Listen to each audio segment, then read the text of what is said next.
接口带了 HDMI 24+1的一个 HDMI， 2个 DP， 3个 DP， 一个 HDMI。这里有一个一键泵，就是一键超频，方便于咱们不会超频的一些玩家。里带了一个他们自家的 iGame 的一个信仰标志，它是七彩虹那个品牌下的一个型号。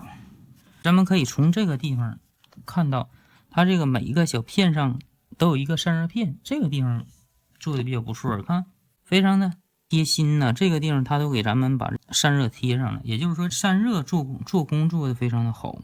你看这里全部有贴片，这里也有，上方是一个硬塑料的那种保护盖，这里有一个单6拼的显卡独立供电，陶瓷背板。哇，这背板好简洁，好干净，摸起来也是非常的有质感，冰凉凉，摸起来。这里还带了一个金手指。